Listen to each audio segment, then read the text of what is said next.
Hello again, it's Joe Maguire. I'm in Office 1, the Oyster Rooms at Wetherspoons Pub, up above Fulham Underground Station. Up the escalator, first floor, right in front of you. Brilliant pub, well managed. Wetherspoons Pub, service good, food the same, well worth a visit. I'm about to recite a poem that makes reference to the First World War, though having never been there myself. I've written this poem in the early hours of this morning. It's called When the Whistle Blows.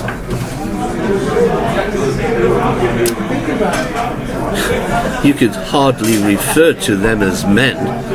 Some, having blatantly lied, volunteered, but far too young. There was no telling them, though, their naive heads by then crammed to the hilt with nationalistic fervour.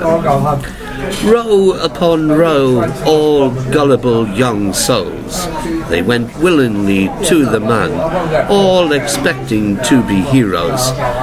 Nothing could have held them back.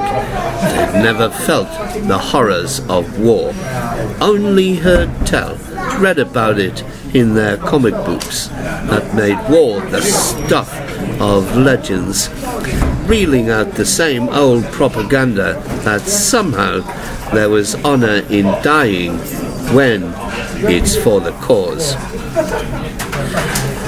The night before their morning glory was, as with all others, biting cold. The enemy mortars having shown no respite, and the artillery providing a constant barrage with shells falling on their fixed positions, more than enough to keep them on their toes, enough to make the ground shake, or for them to wet themselves.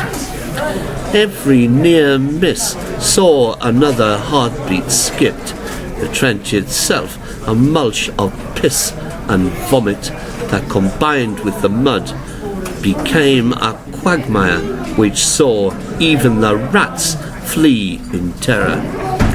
Their chattering teeth a combination of cold and fear, their bulbaceous eyes blinded by the bombs, the same fear and sleep deprivation.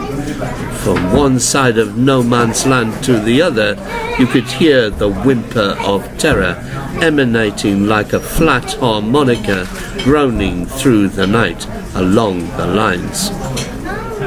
Oiled rifles at the ready, bolt action Enfield standard issue. The clattering of cold steel could be heard for miles as they all fixed bayonets.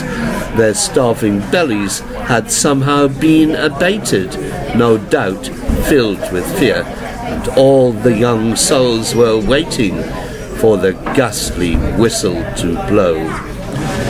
Over they went, some praying to God, others still crying for their mothers, forward towards the enemy lines, whose heavy machine guns cut through their ranks like a scythe in glorious mass slaughter. In what seemed like only minutes later, another whistle brought a silence only made by the dead, to be forever remembered the agonizing screams of the wounded preparing their souls to die, and all around the living shock had dried any tears from their eyes. After the war, for those who had survived an anticlimax, medals for everyone concerned, but what use were they? It was true a few were made heroes, but as for the rest, there were no jobs and just a pittance for a pension. They were just expendable souls. Willingly they had gone, marching from their villages in song, But now they were no longer young, their minds traumatized, haunted by horrific memories, and worse still, they were thrown on the scrap heap, mere shadows of the heroes they thought they'd be. And the saddest thing, they could all now see the utter futility of it all. Joey Joe Maguire, my thoughts on the First World War. But I admit, I wasn't even there.